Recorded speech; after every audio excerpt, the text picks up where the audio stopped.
영상 내용의 모든 소유권은 본 채널에 있음을 알려드립니다. 만약에 본 내용으로 불편하게 만들면 댓글로 쌀쌀하게 알려주세요. 저희가 잘 읽고 수정하겠습니다. 많이 양보 부탁드리고 감사하겠습니다. 아버지의 목공 작업실은 소나무 향과 톱밥 냄새가 신성한 공간을 만들어내는 곳이었다. 그곳에는 두 개의 나무 상자가 있었다. 하나는 세월의 흐름 속에 오동나무 빛깔이 바래고 나무결마다 비밀과 슬픔이 깊게 새겨진 낡은 상자였다. 다른 하나는 단단한 비자나무로 만들어져 새나무 진액 향이 은은하게 나고 매끄럽고 텅 비어 있었다. 어린 시절 내내 나는 그 상자들에 대해 궁금해했다.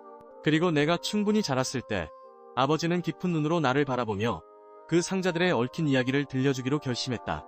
그것은 아버지와 어머니의 사랑 이야기, 폐허 위에서 다시 세워진 사랑 이야기였다. 그리고 이것이 아버지가 내게 들려준 이야기, 을지로의 어느 밤 악몽에서 시작된 이야기다. 아버지는 악몽이 그날 밤 시작된 것이 아니라고 했다. 사실 훨씬 오래전 아버지의 소중한 나무와 믿음으로 지어진 세상이 균열하기 시작한 밤부터 이미 싹트고 있었다.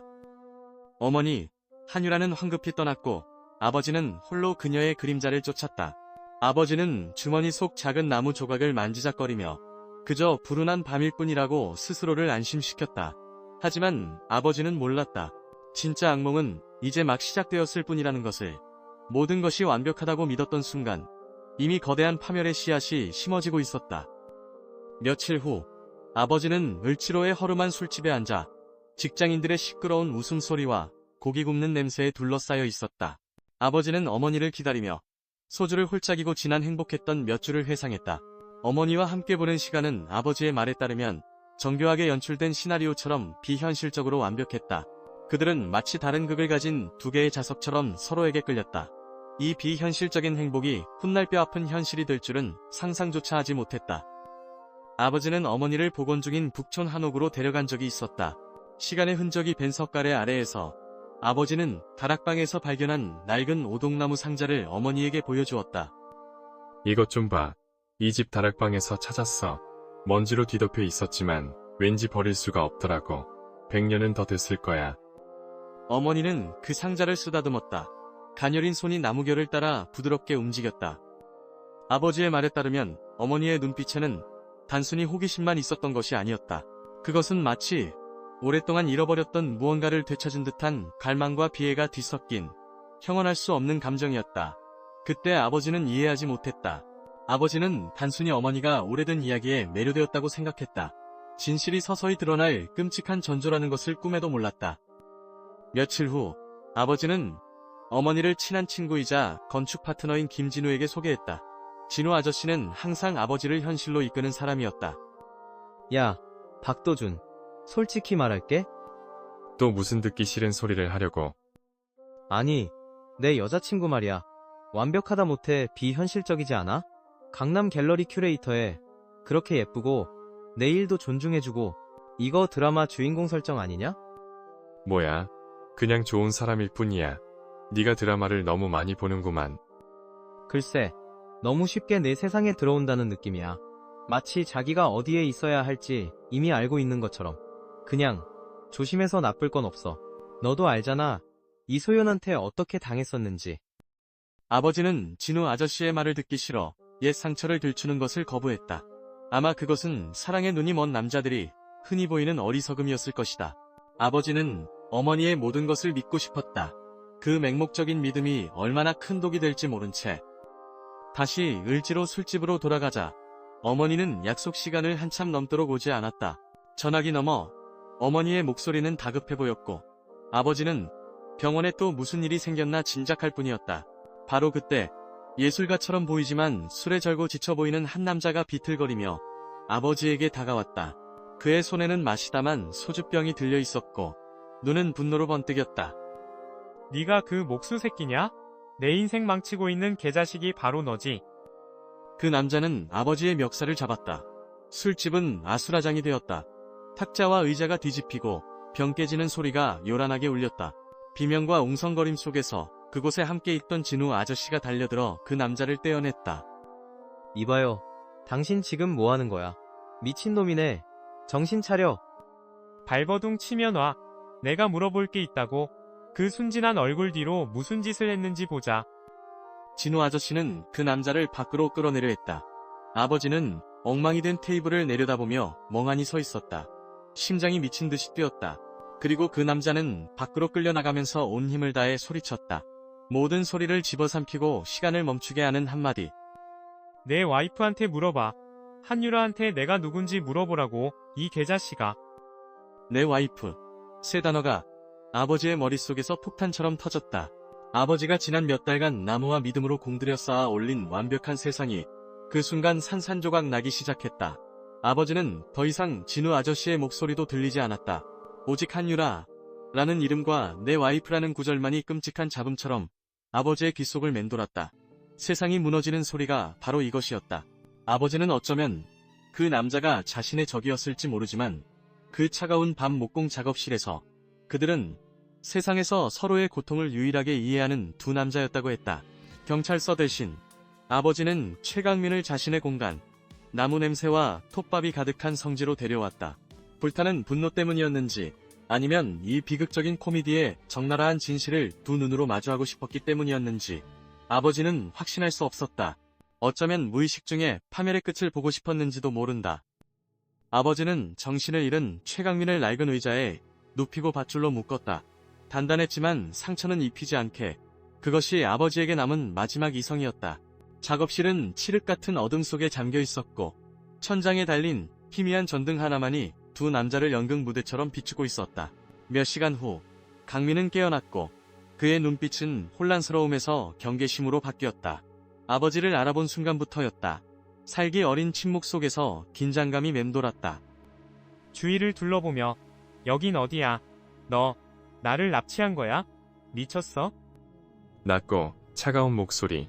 여기서 질문하는 건 나다. 시끄럽게 하지 않는 게 좋을 거야. 당신 대체 누구야? 비웃으며 밧줄 속에서 몸부림치며 하. 누구냐고? 내가 누군지 알고 싶어? 네가 밤마다 즐겁게 데이트하던 그 여자한테 물어봐. 아니, 물어볼 필요도 없겠네. 다 알면서 순진한 척하는 거지? 너도 그 여자 공범이잖아? 솔직히 말해. 당신과 한유라 대체 무슨 관계냐고. 최강민은 아버지를 빤히 쳐다보다가 미친 듯이 웃음을 터뜨렸다. 그 소리는 텅 빈 목공 작업실에 섬뜩하게 울려 퍼졌다. 마치 악마의 속삭임 같았다. 관계? 하하, 관계라. 우리가 무슨 관계냐고? 이 순진한 목수 친구. 우리는 법적으로 부부야. 5년 전에 호텔에서 성대하게 결혼식도 올리고 양가 부모님 다 모시고 구청 가서 혼인신고서에 도장도 찍었어. 아직 부족해? 너와 그 여자가 몰래 속삭이던 그 침실, 그 침대가 사실 우리 부부의 공간이었다는 걸 알려줄까? 그걸로 충분히 대답이 됐나? 그의 말 한마디 한마디가 아버지의 심장을 깊이 찔렀다. 아버지는 애써 태연한 척하며 작업대 위에 끈을 집어들었다. 할아버지의 손때가 묻은 날카로운 금속의 차가움이 아버지의 분노를 억누르는데 도움이 되는 듯했다. 하지만 내면은 이미 찢겨지고 있었다. 거짓말이야. 유라는 그런 말을 한 적 없어. 당신은 뭔데 나타나서 이런 말도 안 되는 소리를 하는 거야? 거짓말? 그 여자가 너한테 한 말들은 다 거짓말이야. 너는 그 여자의 바둑판 이말일 뿐이야. 한유라가 자기 목적을 달성하기 위해 이용한 말. 너는 그냥 그녀의 사다리였을 뿐이라고. 그 여자가 어떤 사람인지 알아? 얼음장처럼 차가운 심장을 가졌지만 세상에서 가장 따뜻한 미소를 지을 수 있는 여자야. 그 미소 뒤에 숨겨진 악마를 너는 보지 못했어. 슬기운, 분노, 절망이 뒤섞인 목소리로 최강민은 모든 것을 털어놓았다. 그는 한때 떠오르는 신인 감독이었고 어머니는 그의 뮤즈이자 아내, 그리고 가장 큰 후원자였다. 하지만 예술가적 고집과 비현실적인 영화 제작 방식은 연이은 실패로 이어졌고 그들을 엄청난 빚더미에 앉혔다. 그리고 이야기는 여기서 더 어두워진다. 그 빚은 은행 빚이 아니라 목숨을 걸고 장난치지 않는 사채업자들의 빚이었다. 그들의 목줄을 쥐고 있는 피도 눈물도 없는 짐승들. 그게 내 마지막 기회였어. 큰 투자자, 명성그룹 회장이 나타났지. 근데 그 노친네가 뭘 원하는지 알아? 재능? 예술? 웃기지도 않아. 그 노친네는 이미지가 좋은 감독, 안정적인 가정을 가진 감독을 원했어. 그래야 수십억 원을 믿고 맡길 수 있다고. 그래서 유라가 나섰어. 그녀는 내 완벽한 아내를 연기해서 그 늙은 회장의 마음을 사로잡았고 동시에 사채업자들한테 시간을 벌기 위해서였지. 우리는 명목상의 부부로 살기로 합의했어. 투자금을 받을 때까지만. 그리고 네가 나타난 거야. 그녀의 정교한 계획에 완벽하게 들어맞는 존재로. 내가 나타났다고? 그래, 순수하고 뚝심 있는 목수, 전통을 지키는 예술가의 영혼을 가진 남자. 그 회장 노친네가 딱 좋아할 만한 이미지였지. 저는 보는 눈이 있는 아내입니다. 이런 순수한 예술가를 알아볼 수 있죠. 내 어머니는 너를 이용해서 자기 자신의 이미지를 만들고 투자자의 신뢰를 얻었어. 모든 만남, 모든 대화, 모든 눈빛, 모든 것이 치밀하게 계산된 연극이었던 거야. 너는 그저 완벽한 무대 위에 꼭두각시였을 뿐. 아버지는 아무 말도 할 수 없었다. 이야기는 너무나 자세해서 부인할 수 없었다. 최강민은 구겨진 휴대전화를 주머니에서 꺼냈다. 화면에는 그와 어머니의 결혼 사진이 있었다. 하지만 아버지의 심장을 나락으로 떨어뜨린 것은 그것만이 아니었다. 그 사진 속에는 더 끔찍한 진실이 숨어 있었다. 사진 속에는 화려한 웨딩드레스를 입은 어머니와 화사한 꽃바구니 옆에 낡은 오동나무 상자가 있었다. 아버지가 며칠 전 발견하고 어머니에게 자랑스럽게 보여주었던 바로 그 상자였다. 바로 그 상자가 그녀의 거짓말의 증거로 그곳에 놓여 있었다. 목이 메어. 이 상자, 어떻게? 사진을 보며 쓰디쓴 표정으로. 아, 그거? 유란의 집안 가보레나. 장모님이 우리 결혼할 때 유라한테 줬어. 보물처럼 아끼더라고. 안에 뭐가 있는지는 나도 몰라. 절대로 열어보지 못하게 했어. 자기 인생의 모든 비밀이 그 안에 있다고. 아마 네가 생각하는 것보다 더 끔찍한 비밀들이겠지. 아버지의 머릿속은 텅 비었다. 어머니가 그 상자를 만질 때에 갈망하던 눈빛. 모든 것이 하나의 기만적인 그림으로 맞춰졌다. 분노는 가라앉았고 대신 극심한 공허감과 배신감이 밀려왔다. 아버지는 조용히 최강민의 밧줄을 풀어주었다. 그들의 눈빛에는 더 이상 적대감이 없었다. 그들은 더 이상 연적이 아니었다. 그들은 그저 한 여자에게 철저히 속아 넘어간 두 남자일 뿐이었다. 같은 지옥을 맛본 동지들처럼. 마셔. 아버지는 먼지 쌓인 소주병을 꺼냈다. 그들은 말없이 종이컵을 부딪혔다. 소주의 쓴맛이 목구멍을 타고 넘어갔다. 취기 속에서 그들은 서로에게서 자신의 모습을 보았다. 허황된 꿈을 쫓다 모든 것을 잃은 남자. 허황된 사랑을 믿다 모든 것을 부정당한 남자. 다음날 아침, 아버지는 최강민을 보내주었다. 목공 작업실에 홀로 남은 아버지는 나무 상자를 빤히 쳐다보았다. 더 이상 아름다운 골동품이 아니었다.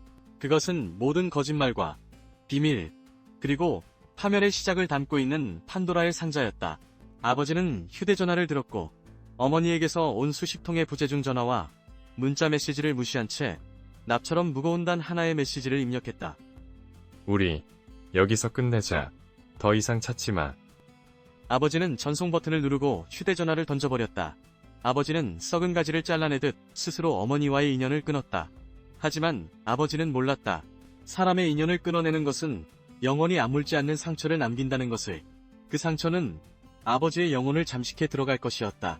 사람의 인연을 끊어내는 것은 영원히 아물지 않는 상처를 남긴다. 아버지는 그것을 몰랐다. 그 후 몇 달 동안 아버지의 목공 작업실은 침묵의 동굴이 되었다. 낮에는 미친 듯이 나무를 깎아내며 자신을 채찍질했고 밤에는 쓰디쓴 소주와 함께 잠에 빠져들었다. 아버지는 스스로를 유배시켰다. 마치 살아있는 시체처럼. 사람들이 바닥을 쳤다고 생각할 때 삶은 항상 더 깊은 나락이 있음을 증명한다. 그리고 아버지의 그 나락은 이소연이라는 이름이었다. 어느 날 고급스러운 초대장이 목공 작업실로 배달되었다. 그것은 아버지의 옛 여자친구인 그녀의 패션 브랜드 론칭 파티 초대장이었다. 아버지는 그것을 찢어버리고 싶었지만 불현듯 솟아오른 복수심과 알 수 없는 끌림의 발길은 청담동의 화려한 파티장으로 향했다. 마치 과거의 악령이 아버지를 불러들이는 것처럼. 파티는 가식적인 웃음과 값비싼 향수 냄새로 가득했다. 이소연은 플래시 세례 속에서 여왕처럼 빛났다. 그녀는 샴페인 잔을 들고 아버지에게 다가왔다. 목소리는 달콤했지만 칼날 같은 가시가 돋쳐 있었다. 박도준? 정말 박도준이네. 여기가 웬일이야? 시끄럽고 허영심 가득한 곳 싫어하는 줄 알았는데 혹시 내가 보고 싶어서 온 거야? 퉁명스럽게 네가 초대장 보냈잖아. 아, 그래? 너무 많이 보내서 기억도 안 나네. 어머, 근데 왜 이렇게 초라해 보여? 여전하네. 그 촌스러운 체크셔츠에 나무 냄새 풀풀 풍기고 너 여전히 그 누추한 목공 작업실에 틀어박혀 사는 거니? 여기 남자들 좀 봐.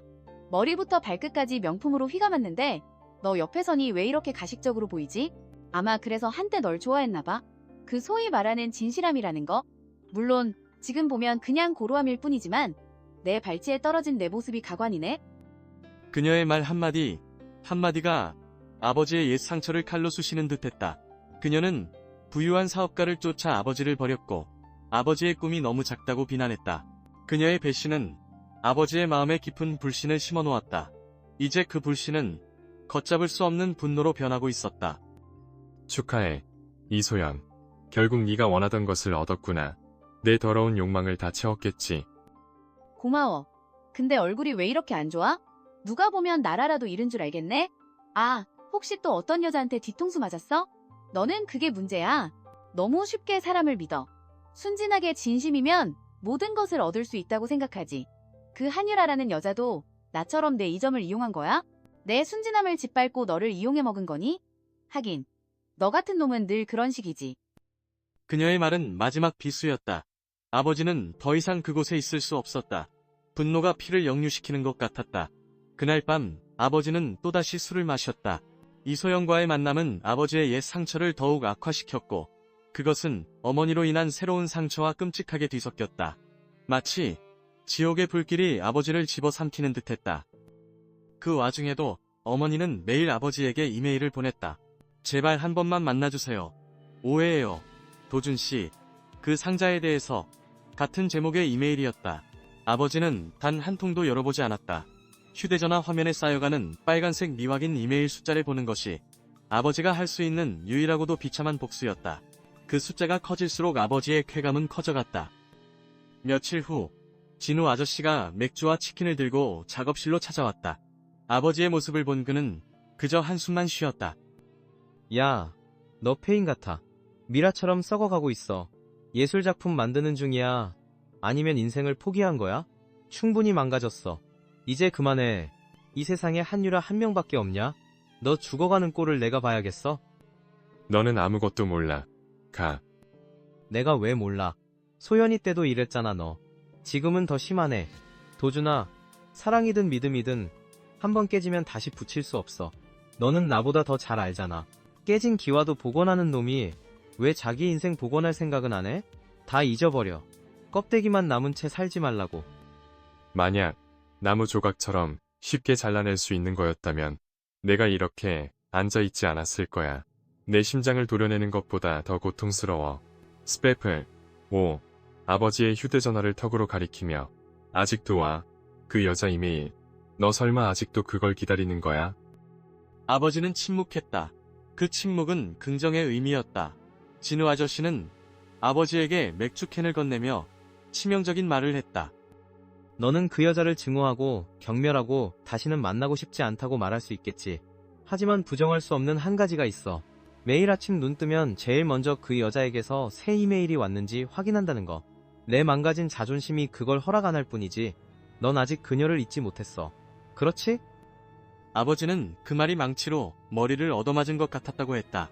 인정하고 싶지 않았지만 그것은 사실이었다.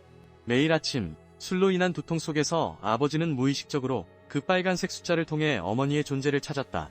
아버지는 그녀를 기다리고 있었다. 변명이라도 하다못해 또 다른 거짓말이라도 좋으니 무너져가는 자신의 세상을 붙잡아줄 수 있는 그 어떤 것이라도 기다리고 있었다. 그 비참한 갈망이 아버지를 더욱 고통스럽게 만들었다. 아버지는 증오했지만 기다렸다. 몇 주 후 작업대 위에 진우 아저씨 결혼 청첩장이 아버지를 동굴 밖으로 나오게 했다. 가장 친한 친구의 가장 행복한 날을 외면할 수 없었다. 하지만 아버지는 다른 사람의 결혼식에서 자신의 사랑의 장례식을 치르게 될 줄은 몰랐다.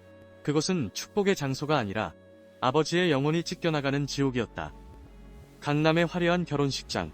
인파 속에서 아버지는 가슴 아프게 익숙한 실루엣을 발견했다. 한유라, 어머니였다. 진우 아저씨의 아내가 그녀를 초대한 모양이었다. 그들의 눈이 마주친 순간 시간은 멈춘 듯했다. 어머니는 훨씬 말라 있었고 창백했다. 마치 영혼이 빠져나간 듯한 모습으로 화려한 하객들 사이에서 길을 잃은 흑백 사진 같았다. 그들은 함께 작은 발코니로 나갔다. 두꺼운 유리문 너머로 결혼식의 행복한 소음이 울려 퍼졌다. 하지만 그곳은 비극의 서막이 될 뿐이었다. 떨리는 목소리. 괜찮으세요? 제발, 괜찮다고 말해줘요. 눈빛을 피하며 보이는 대로야. 왜 여기 왔어? 나는 네가 이런 더러운 곳에 올 사람 같지 않았는데 너의 위선적인 미소가 이곳을 더럽히는군. 진우 씨 아내가 고집스럽게 절 초대했어요. 저는 형부 오실 줄은 몰랐어요. 알았다면 안 왔을 텐데 당신에게 또다시 이 고통을 줄 수는 없었어요. 여긴 내 친구 결혼식이야. 와야지. 더 할 얘기 없으면 들어가자. 더 이상 내 얼굴을 마주하고 싶지 않아. 역겨워. 아버지가 차갑게 돌아서려 할 때 어머니가 아버지의 손을 붙잡았다. 어머니의 손은 얼음장처럼 차갑고 떨렸다. 절박한 필사적인 몸부림이었다. 제발 이렇게 끝내지 마세요. 우리 상담받으러 가요. 우리에게 전문가의 도움이 필요해요. 제발요. 믿기지 않는다는 듯 비웃으며 상담? 미쳤어? 우리가 뭘 상담할 게 남았다고? 모든 게 거짓말이었잖아. 너는 나를 철저히 기만했고 나는 너를 버렸어. 이야기는 완벽하게 끝났잖아. 더 이상 질척거리지 마. 다음 편은 없어. 아니요. 아직 끝나지 않았어요. 형부 때문이 아니에요. 저 때문에 제발요. 용서해달라고 애원하는 게 아니에요. 제가 그럴 자격 없다는 거 알아요. 다만 형부 앞에서 저 자신을 용서할 기회를 주세요.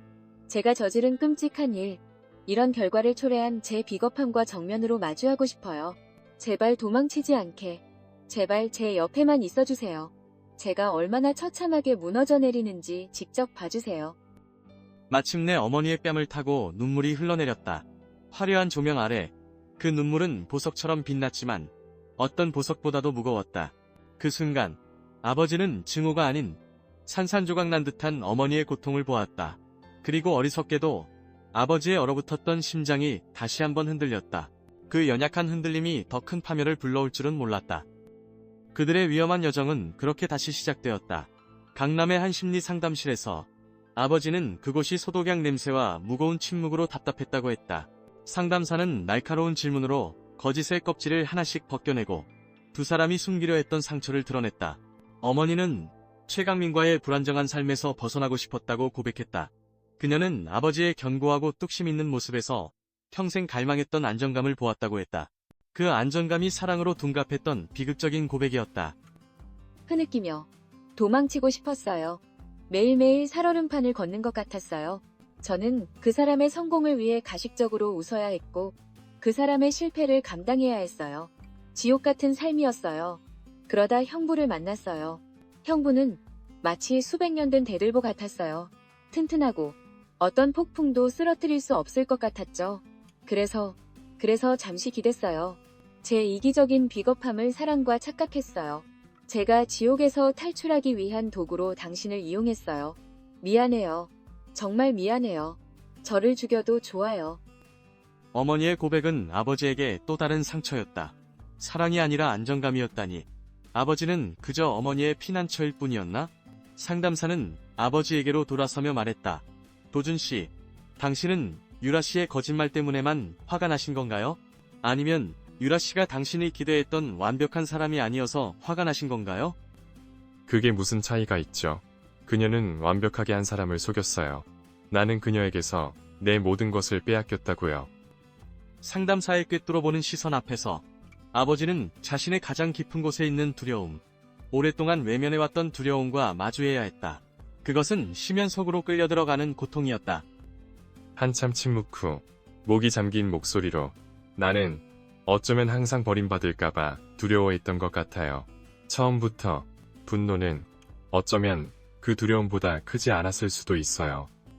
이소연에게 버림받았던 기억, 그리고 더 나아가 자신에게 등을 돌렸던 아버지에 대한 기억. 아버지는 깨달았다. 사랑을 갈망하는 만큼 그 사랑이 신기루처럼 사라질까봐 그만큼 두려워한다는 것을. 어머니의 거짓말은 그 두려움의 스위치를 켰던 것이다. 그리고 그 스위치는 모든 것을 파괴할 준비가 되어 있었다. 그러던 어느 날 감정이 북받쳐 오르던 순간 어머니가 불쑥 말했다. 어쩌면 이건 제 잘못만이 아닐지도 몰라요. 우리 집안에 저주받은 오동나무 상자 때문일 수도 있어요. 그 상자가 저를 조종했어요. 어머니는 황급히 입을 다물었지만 저주라는 단어는 아버지의 마음에 깊이 새겨졌다. 그 낡은 상자, 대체 어떤 끔찍한 비밀을 숨기고 있는 것인가? 악마의 계약이라도 들어있는 것일까? 오늘날 상담사는 그들에게 마지막 질문을 숙제처럼 내주었다. 사랑은 수리가 아닙니다. 깨진 사랑은 예전으로 돌아갈 수 없습니다. 하지만 믿음은 다릅니다. 믿음은 다시 쌓을 수 있습니다. 잿더미 위에서 벽돌 하나하나씩. 질문은 이것입니다. 두 분은 그 관계의 건축가가 될 준비가 되어 있습니까? 건축가. 평생 나무와 돌을 다루며 살아온 아버지에게 그 단어는 유난히 무겁게 다가왔다. 폐허가 된 건물을 복원하는 것은 아버지의 일이었지만 잿더미 위에서 신뢰를 다시 쌓는 것은 완전히 다른 문제였다.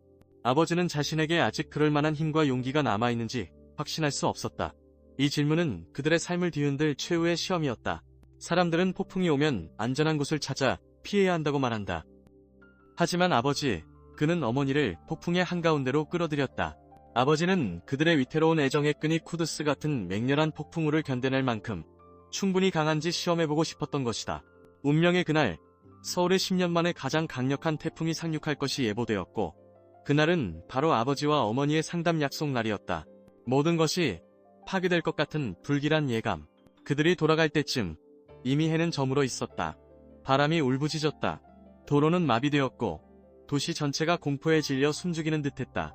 결국 그들은 아버지의 목공 작업실에 갇히게 되었다. 그리고 전기가 나갔다.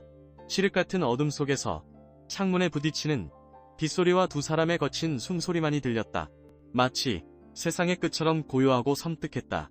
아버지는 양초 몇 개를 켰다. 흔들리는 촛불이 어머니의 창백한 얼굴에 그림자를 드리웠다. 아버지는 더 이상 주저하지 않고 낡은 오동나무 상자를 탁자 위에 올려놓았다. 모든 비밀이 밝혀질 순간이었다. 말해줘. 네가 말했던 저주에 대해. 대체 이 상자가 뭐길래 그렇게 두려워하는 거야. 이제 더 이상 숨을 곳은 없어. 촛불 아래 어머니는 오랫동안 숨겨왔던 가족 비밀을 이야기하기 시작했다. 빗소리에 거의 묻힐 듯한 목소리였다. 이건 제 외할머니의 유품이에요. 엄마가 저에게 주셨어요. 오싹한 경고와 함께 절대로 열어보지 말라고. 악마의 저주가 깃들어 있다고.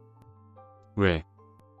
깊게 숨을 들이쉬며 그 안에는 외할머니가 평생 사랑했던 남자의 편지들이 들어있어요.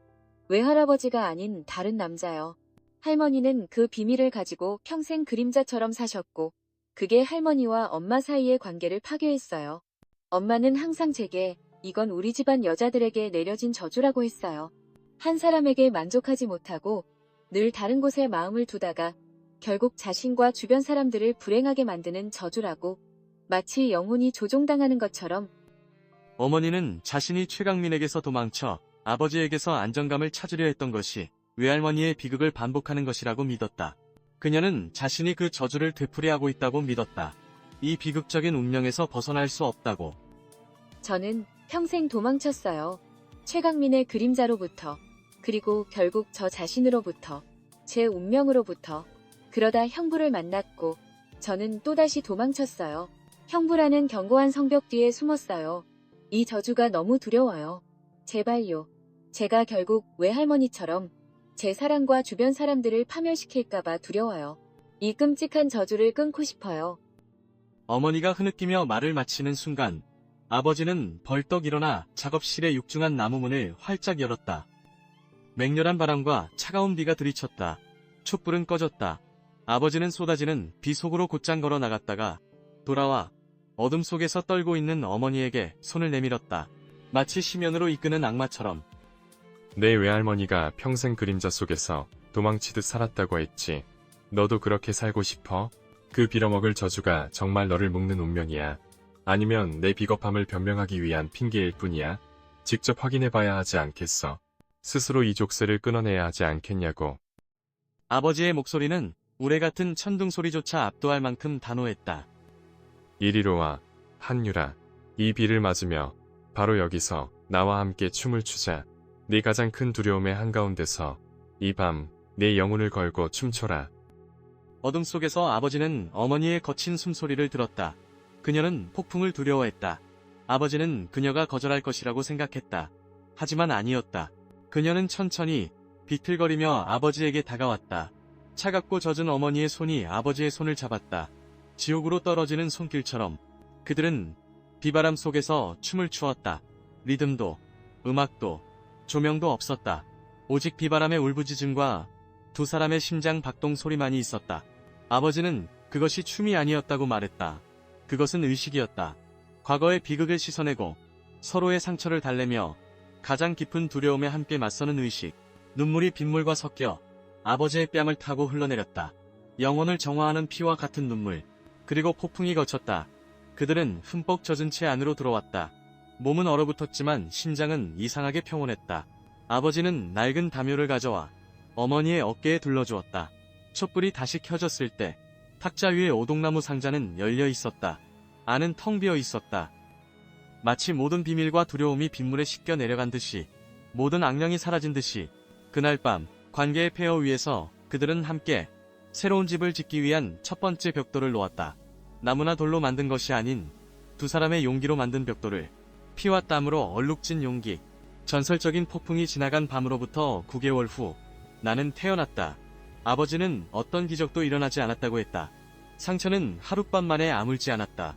그들은 아버지가 낡은 집을 복원하듯 아주 천천히 조심스럽게 관계를 다시 쌓아 올렸다.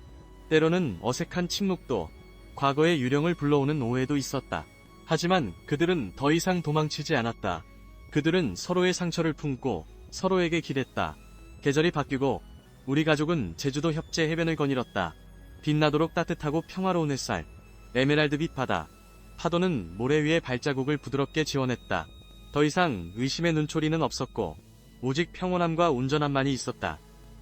폭풍우가 지나간 뒤에 거짓된 평온함. 아버지는 걸음을 멈추고 어머니에게 섬뜩한 선물을 건넸다. 내가 당신을 위해 만들었어. 그것은 두 번째 나무 상자였다.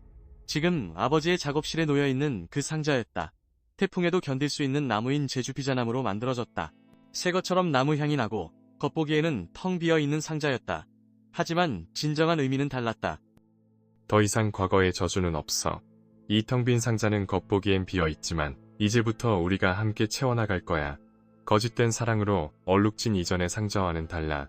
비밀 없이, 거짓 없이, 두려움 없이, 우리만의 이야기로, 우리의 피와 땀으로, 우리의 진정한 고통과 극복의 이야기로. 목이 메어. 제가 정말 그래도 돼요? 제가 이런 저주받은 존재가 그래도 되는 건가요? 당연하지. 당신이니까. 당신이 그 모든 지옥을 견뎌냈으니까. 당신이니까. 괜찮아. 이제 당신은 더 이상 과거의 꼭두각시가 아니야. 어머니는 상자를 품에 꼭 안고 활짝 웃었다. 그 미소는 아버지가 말했듯이 이전 어느 순간보다도 찬란했다. 그리고 어머니는 아버지의 손을 잡고 조금 부풀어 오른 따뜻한 자신의 배 위에 살며시 올려놓았다. 아마 우리는 좀 더 큰 집이 필요할 것 같아요. 이 상자를 채울 이야기가 예상보다 더 빨리 늘어날 것 같네요. 아기방도 하나 더 만들어야 하고요. 우리의 비극을 극복한 새로운 생명이 탄생할 거예요. 아버지는 깜짝 놀랐다. 아버지는 어머니의 미소를 바라보고 자신의 손이 놓인 그녀의 배를 내려다보았다. 그 순간 세상은 영원히 멈춘 듯했다. 아버지는 어머니를 와락 안았다. 강하면서도 한없이 부드러운 포옹이었다. 제주도의 하늘과 바다가 그들의 피 묻은 새로운 시작을 축복하는 듯했다. 그들의 지옥 같은 사랑이 마침내 새로운 생명을 잉태한 순간이었다. 내 아버지는 목수였다. 아버지는 내게 사랑과 용기로 고치면 부서졌던 것들이 더 강하고 아름다워질 수 있다고 가르쳐 주셨다. 우리 가족은 그것을 증명한다. 그리고 그들의 이야기가 채워진 비자나무 상자는 내가 가진 가장 소중한 유산이다.